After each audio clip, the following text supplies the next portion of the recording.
Cela fait maintenant 45 jours que le préfet de police l'Allemand a installé 150 consommateurs de crack porte de la Villette, à proximité immédiate d'Aubervilliers et de Pantin. Le ministre Darmanin a affirmé ici même le 28 septembre que la situation ne pouvait être que temporaire pour quelques heures, quelques jours. Mais rien ne change et tout empire. Les riverains subissent les nuisances et l'insécurité qui s'ajoutent aux difficultés de longue date du quartier, habitat insalubre, pauvreté, précarité, trafic. Les consommateurs de drogue sont abandonnés dans des conditions indignes et inhumaines. Le 28 octobre, le corps d'une jeune femme morte d'une overdose a été retrouvé. Elle s'appelait Emma, elle n'avait que 28 ans. Voilà où conduit votre inaction criminelle. Vous ignorez les habitants comme les élus. Le ministre de la Santé ne fait rien. Votre seule réponse, un mur entre Paris et la Seine-Saint-Denis. Pire, des poursuites en justice contre les riverains. N'avez-vous pas honte ? Les solutions sont pourtant connues. Dans l'immédiat, des moyens pour la sécurité des riverains et la mise à l'abri des consommateurs de drogue pour soulager des quartiers qui n'en peuvent plus. À long terme, une politique globale de lutte contre les trafics, des campagnes de prévention et une prise en charge sociale et sanitaire des consommateurs. La 6e puissance mondiale serait incapable de venir en aide à 150 personnes ? Maintenant qu'elles ont été déplacées vers le périphérique et la Seine-Saint-Denis, vous vous en moquez. Messieurs Darmanin et l'Allemand osent même prétendre qu'il n'y aurait pas de riverains. Vous méprisez tellement ce département et les classes populaires que pour vous, ses habitants sont invisibles. Alors, Monsieur le Premier ministre, quand allez-vous mettre un terme à ce scandale? Quand allez-vous cesser d'ignorer les appels à l'aide des habitants d'Aubervilliers et de Pantin? Quand on parle de crack, on s'intéresse d'abord aux enjeux humains. Les usagers de drogue, qui sont souvent des gens qui ont été victimes de grandes violences pour en arriver à cette conduite addictive, à une drogue extrêmement violente en elle-même et pour laquelle les solutions de sevrage sont très complexes, mais qui peuvent exister. Et il faut s'intéresser au parcours de ces usagers.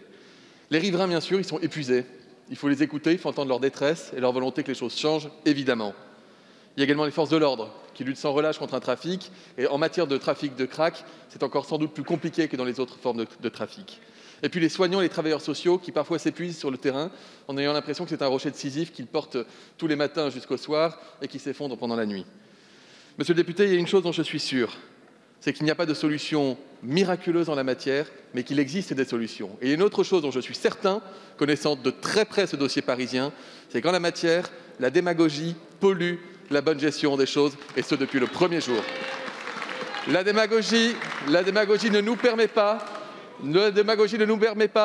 d'établir la totalité des dispositifs qui existent, par exemple, dans le plan crack qui a été élaboré par ce gouvernement et qui comporte des solutions, que ce soit de l'aide au repos, des parcours, parfois renforcés de l'accompagnement au sevrage, des prises en charge médico-sociales, des maraudes, tout ce qui existe. Et je redis que le gouvernement a tendu la main et continuera de tendre la main aux collectivités qui sont concernées également par ces questions à la fois sanitaires, médico-sociales et sécuritaires.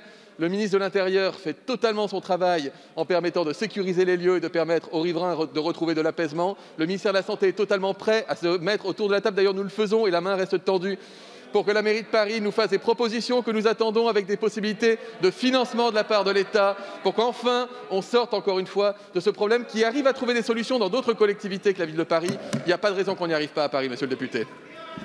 Donc vous l'avez vu, Olivier Véran n'a absolument pas répondu aux questions que j'avais posées.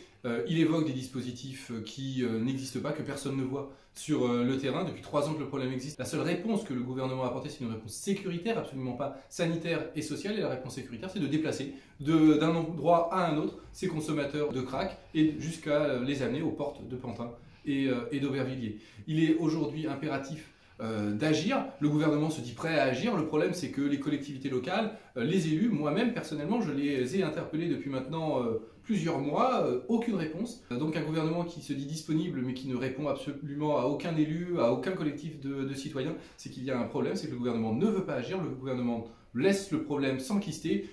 À Pantin, à Aubervilliers, là où ils disent qu'il n'y a pas de riverains, ils n'en ont rien à faire. Et pourtant, il faut agir pour les riverains, il faut agir pour les consommateurs de crack, il faut continuer la mobilisation pour faire plier le gouvernement, que le gouvernement prenne enfin ses responsabilités sur ce problème majeur de santé publique et de sécurité.